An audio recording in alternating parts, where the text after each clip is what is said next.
6 साल गंभीर ने टेस्ट क्रिकेट में एक भी सेंचुरी नहीं मारा था। वजह था कि ओवल टेस्ट में मिड ऑन पर कैच लेते वक्त वो सर के बल गिर गए। गंभीर ने एलिजिडली नीतीश राणा और उन्मुख चंद को इनसिक्योर फील कराया था। बाद में दोनों को high court appointed Delhi and district cricket association administrator ने बुलाया था, जिसमें गौतम गंभीर को 4 मैच के लिए बैन कर दिया गया। तो भाई लोग, टेस्ट क्रिकेट में हमारी लगी पड़ी है। गौतम गंभीर की कोचिंग में पिछले 11 टेस्ट मैच में हम सिर्फ 3 जीत पाए, उसमें से 2 जीत बांग्लादेश के खिलाफ था। तो इस वक्त आपकी तरह मेरे दिल में भी ये सवाल है कि गौतम गंभीर का टेस्ट करियर कैसा था, उनका टेस्ट क्रिकेट में क्या स्टैट्स था या कैसा डोमिनेंस था। अभी जब ये वीडियो रिकॉर्ड हो रहा है तो एक न्यूज आया है कि दूसरे टेस्ट मैच के लिए जोफ्रा आर्चर अवेलेबल है और बुमराह दूसरा मैच नहीं खेलेंगे। और जहां दूसरा मैच हो रहा है बर्मिंघम में, वहां इंडिया आज तक एक भी टेस्ट मैच नहीं जीता है। ये सब देख के ये गान फट गया। तो हम अकेले क्यों झेले, तुम लोगों को भी बता दिए। लेकिन याद रखना कि ये 2025 है। एक बात था कि साल 2012 में गंभीर को टेस्ट टीम से ड्रॉप कर दिया गया था, पर 2014 इंग्लैंड टूर के लिए उनको वापस से टीम में सेलेक्ट किया गया। लेकिन वो सेलेक्ट क्यों हुए थे, और वहां उनके डिसमिसल्स के वीडियोस तो देखे ही होंगे। उस बुरे टूर का एंड 5th टेस्ट मैच में एक डेस्परेट रनआउट से हुआ। अब टेस्ट क्रिकेट की बात है तो इसमें डोमेस्टिक क्रिकेट का रणजी ट्रॉफी भी इंक्लूड करना बनता है, जिसमें साल 2017 में गौतम गंभीर ने दिल्ली टीम के कोच को ही अब्यूज कर दिया था। तो कैसा था उनका रेड बॉल क्रिकेट का करियर, आइए जानते हैं आज के इस वीडियो में। गौतम गंभीर का टेस्ट क्रिकेट में डेब्यू 3 नवंबर 2004 को ऑस्ट्रेलिया के अगेंस्ट हुआ था। अब उनका पूरा करियर 3 पार्ट्स में डिवाइडेड है। पहले 18 टेस्ट में 36.28 का एवरेज, अगले 11 में 90 का एवरेज और बाकी 29 टेस्ट में 27 का एवरेज। लेकिन ऐसा क्यों था? तो देखो, साल 2004 से 2007 तक इंडियन टीम में वीरेंद्र सहवाग, राहुल द्रविड़, सौरव गांगुली, वीवीएस लक्ष्मण, सचिन तेंदुलकर, युवराज सिंह और आकाश चोपड़ा जैसे क्रिकेटर थे। तो इन सब प्लेयर्स के बीच गौतम गंभीर को प्लेइंग 11 में चांस मिलना बहुत मुश्किल था। क्या आकाश चोपड़ा की जगह? तो हाँ, उनके ही जगह गौतम गंभीर का टेस्ट डेब्यू हुआ। आकाश Chopra replaced by newcomer Gautam गंभीर। ऑस्ट्रेलिया के खिलाफ चौथे टेस्ट मैच में आउट ऑफ फॉर्म आकाश चोपड़ा के जगह गौतम गंभीर का इंडियन टेस्ट टीम में डेब्यू हुआ। आकाश चोपड़ा कब फॉर्म में थे, अब ये ज्यादा हो रहा है। तो डेब्यू पर गंभीर कुछ खास नहीं कर पाए। जैसन गैलेक्सी के बॉल पर एलबीडब्ल्यू आउट हो गए, दूसरी इनिंग्स में भी सिर्फ 1 रन। तो यहाँ से साल 2008 के मिड तक वो टीम से अंदर बाहर होते रहे। उनको चांसेस मुश्किल से मिलता था और उन चांसेस पर भी वो परफॉर्म नहीं करते थे, तो उन्हें फिर से ड्रॉप कर दिया जाता था। तो 2008 के मिड तक गंभीर ने 18 टेस्ट मैचेस खेला, जिसमें उन्होंने 1052 रन बनाया विद एन एवरेज ऑफ 36.28 और सेंचुरी सिर्फ 1। नाउ इस वक्त तक गंभीर वाइड बॉल फॉर्मेट में फुल्ली स्टैब्लिश हो चुके थे और 2007 T20 वर्ल्ड कप में उनका बहुत बड़ा कंट्रीब्यूशन था। तो वहां से कहो या अब टीम में वो एक सीनियर प्लेयर भी बन चुके थे और इंटरनेशनल क्रिकेट में उनको 4-5 साल हो गया था। तो अब उनका रेड बॉल क्रिकेट में भी परफॉर्मेंस दिखने लगा। साल 2008 से 2011 तक वो अपने करियर की पीक पे थे, या यूं कहो कि एक पर्पल पैच में थे।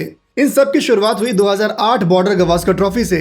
4 साल पहले इसी सीरीज में गौतम गंभीर का डेब्यू हुआ था, जहां वो कुछ खास नहीं कर पाए, पर इस सीरीज में अब वो एक सीनियर प्लेयर हैं। सेकंड टेस्ट जो मोहाली में हुआ था, उसमें गंभीर ने सेंचुरी मारा और इंडिया 320 रन से मैच जीत गया। अगला मैच दिल्ली में था। दिल्ली का लड़का जो पर्पल पैच में है, वो अपने होम ग्राउंड पर खेल रहा हो तो माहौल कैसा होगा? गरम। उस मैच में गंभीर ने दोहरा शतक बनाया, टोटल 206 रन्स, वो भी अपने होम क्राउड के सामने। First double 100 for Gautam Gambhir and what a place to do it in, his home crowd। और उसी बीच शेन वॉटसन के साथ एक ऑल्टरकेशन भी हुआ, जिसमें गंभीर को कल्प्रिट पाया गया और उनको एक मैच के लिए बैन कर दिया गया। सीरीज के चौथे टेस्ट मैच में वो नहीं खेल पाए, पर फिर भी वो इस सीरीज के हाईएस्ट रन स्कोरर थे। 6 इनिंग्स में 463 run with an average of 77.16। तो फिलहाल यहाँ तक ये समझ आता है कि गंभीर एक फियर्स कॉम्पिटिटर हैं। कैसा भी बैटल हो, वो हमेशा जीतना चाहते हैं। नाउ अब तक गंभीर ने होम कंडीशंस पर बहुत सारे रन्स बनाए थे, लेकिन ओवरसीज टूर पर उनका रिकॉर्ड कुछ खास नहीं था। देन कम्स 2009 न्यूजीलैंड टूर, जिसमें गंभीर ने 436 बॉल्स में 137 रन बनाया, पूरे 10 घंटे बैटिंग करके। एंड उसके बाद टीममेट्स जैसे वीरेंद्र सहवाग गौतम गंभीर को सेकंड वॉल तक कहने लगे और उनका परफॉर्मेंस भी वैसा ही था। 30 सितंबर 2009 को गंभीर को ICC test player of the year का अवार्ड मिला। साल 2010 में जो साउथ अफ्रीका टूर हुआ उसमें भी गंभीर इंडिया की तरफ से सेकंड हाईएस्ट स्कोरर थे। 2 मैच में 242 run with an average of 60.50। इसके बाद 2011 वर्ल्ड कप और उसके फाइनल्स में गौतम गंभीर की वो 97 रन की पारी। यहाँ तक गंभीर अपने क्रिकेटिंग करियर के पीक पर थे और वो इंडियन टीम के वाइस कैप्टन भी बन चुके थे। So this was his purple patch. तो 2008 से 2011 तक टेस्ट क्रिकेट में गंभीर ने 11 मैचेस खेला जिसमें उन्होंने 1708 रन बनाया विद एन एवरेज ऑफ 90। उसमें 8 सेंचुरी शामिल थे और टेस्ट क्रिकेट में उनके इस कंट्रीब्यूशन की वजह से पहली बार Indian team ICC test rankings में नंबर 1 टीम बनी। पर यहाँ से जो गंभीर के टेस्ट करियर में हुआ वो किसी ने इमेजिन भी नहीं किया था। अब देखो, ओवरसीज सिर्फ न्यूजीलैंड और साउथ अफ्रीका तो नहीं होता है, इंग्लैंड और ऑस्ट्रेलिया भी होता है। तो साल 2011 के इंग्लैंड टूर पर गंभीर के बैट से बड़े स्कोर्स नहीं आए और वो जो सीरीज था जिसमें 4 टेस्ट मैच, 3 ओडीआईज और 1 टी20 खेला गया, उसमें इंडिया ने एक भी मैच नहीं जीता। तीनों सीरीज में इंडिया व्हाइट वॉश हो गया था। गंभीर तो इस टूर के व्हाइट बॉल सीरीज में खेल भी नहीं पाए। वजह था कि ओवल टेस्ट में मिड ऑन पर कैच लेते वक्त वो सर के बल गिर गए। अब बचा था ऑस्ट्रेलिया टूर, उसमें भी इंडिया व्हाइट वॉश हो गया। गंभीर के बैट से सिर्फ 150 आया, बाकी मैचेस में कोई बड़ा स्कोर नहीं। तो 2011 के मिड से 2016 तक जो उनका टेस्ट करियर था उसके 29 टेस्ट मैच में गंभीर ने 1394 रन बनाया विद एन एवरेज ऑफ 27, जिसमें एक भी सेंचुरी नहीं था। 6 साल गंभीर ने टेस्ट क्रिकेट में एक भी सेंचुरी नहीं मारा था। तो 2012 में ऑस्ट्रेलिया टूर के बाद उस साल गंभीर ने आखिरी मैच 13 दिसंबर 2012 को इंग्लैंड के खिलाफ खेला था और फिर उनको टीम से ड्रॉप कर दिया गया। टीम इंडिया एक बड़े ट्रांजिशन से गुजर रहा था। टीम में नए प्लेयर्स आ रहे थे और आउट ऑफ फॉर्म प्लेयर्स को ड्रॉप कर दिया गया। तो उन आउट ऑफ फॉर्म प्लेयर्स को अब डोमेस्टिक क्रिकेट में परफॉर्म करके अपने आप को साबित करना था। उसके बाद इंडिया ने 2013 में ऑस्ट्रेलिया को होम टेस्ट में व्हाइट वॉश किया, फिर वेस्ट इंडीज को। लेकिन इसके बाद जो 2 ओवरसीज टूर हुआ साउथ अफ्रीका और न्यूजीलैंड के अगेंस्ट, उन दोनों सीरीज में इंडिया व्हाइट वॉश हो गया। गंभीर उस वक्त दिल्ली के लिए रणजी मैचेस खेल रहे थे और 2013-14 के रणजी ट्रॉफी में उन्होंने 578 रन बनाया विद एन एवरेज ऑफ 48.16। तो परफॉर्मेंस बहुत वाव नहीं था पर ठीक ठाक था। इंडिया का अगला असाइनमेंट 2014 इंग्लैंड टूर था जो टीम के लिए एक बहुत ही इंपॉर्टेंट सीरीज था। तो जैसा पहले हम लोगों ने डिस्कस किया कि गौतम गंभीर का न्यूजीलैंड और साउथ अफ्रीका ओवरसीज टूर पर अच्छा परफॉर्मेंस रहता था। तो जब स्क्वाड अनाउंस होने वाला था उसमें सिर्फ 2 ही प्लेयर MS धोनी और ईशांत शर्मा ऐसे थे जिन्होंने पहले इंग्लैंड टूर किया था। तो इस वजह से पिछले रणजी ट्रॉफी में ठीक ठाक परफॉर्मेंस करने वाले और KKR को दूसरी बार चैंपियंस बनाने वाले गौतम गंभीर को इस इंग्लैंड टूर के लिए टीम में शामिल कर लिया गया। लेकिन उस वक्त शिखर धवन टीम के लेफ्टी ओपनर थे जो मुरली विजय के साथ ओपन करते थे, तो पहली प्रायोरिटी उनको ही मिलना था। बट उस सीरीज में इंडियन टीम का जो हाल था वो बहुत बेहाल था। पहले 3 टेस्ट मैच में शिखर धवन को ट्राई किया गया पर जब उनके बल्ले से कोई परफॉर्मेंस नहीं आया तब चौथे टेस्ट मैच के लिए गौतम गंभीर को प्लेइंग 11 में सेलेक्ट किया गया। गंभीर उस मैच में सिर्फ 4 और 18 रन ही बना पाए और आउट होने का स्टाइल वही आउटसाइड एज और कॉट बिहाइंड।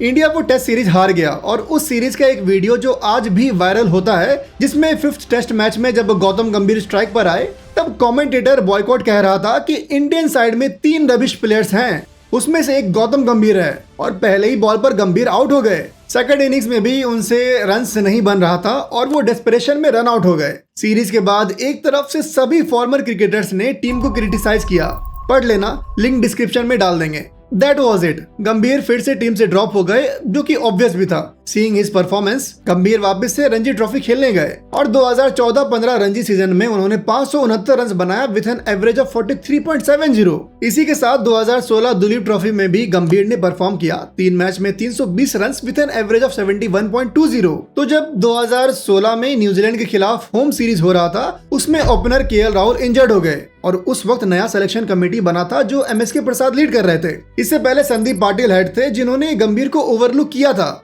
पर MSK प्रसाद ने यंग प्लेयर्स जैसे मयंक अग्रवाल और अभिनव मुकुंद के बजाय गौतम गंभीर को चूज किया। ये गंभीर के लिए एक रिडेम्पशन था जो 2 साल बाद टेस्ट टीम में अपना कमबैक कर रहे थे, पर अब हो गया था। उनका करियर का एंड आ चुका था। इस सीरीज में भी उन्होंने सिर्फ एक ही 50 मारा और ये उनके करियर का आखिरी टेस्ट सीरीज था। तो यहाँ तक ये समझ आता है कि गंभीर के टेस्ट करियर का 2 साइड था। 2007 तक वो एक मीडियोकर थे, 2008 से 2011 तक उनका इंसेन पर्पल पैच था और 2012 से 2016 तक वापस मीडियोकर। सेना कंट्रीज की बात करें तो साउथ अफ्रीका और न्यूजीलैंड में उनके बल्ले से परफॉर्मेंस आया था, बट ऑस्ट्रेलिया और इंग्लैंड उनके लिए एक बड़ा चैलेंज था और वहां उनका रिकॉर्ड बिलो एवरेज है। तो गंभीर के टेक्निकल इशू के बारे में उनके कोच संजय भारद्वाज ने बताया था कि गंभीर अपना वेट बैकफुट पर बहुत ही जल्दी ट्रांसफर कर देते हैं, जिसकी वजह से वो बॉल को एज कर रहे हैं। बट मोर देन दैट, अभी उनका मेंटल स्टेट कैसा है ये इंपॉर्टेंट है, क्योंकि 2012 इंग्लैंड टेस्ट के बाद ऐसे स्कोर्स पर ड्रॉप होना ये इजी नहीं होता है।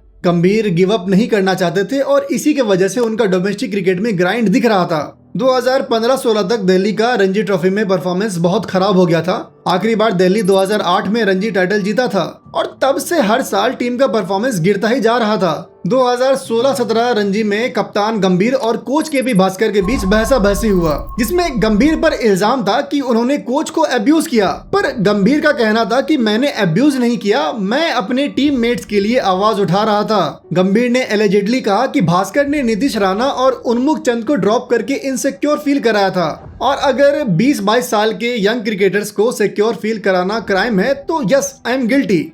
बाद में दोनों को high court appointed Delhi and district cricket association administrator ने बुलाया था, जिसमें गौतम गंभीर गिल्टी साबित हुए और उनको 4 मैच के लिए बैन कर दिया गया।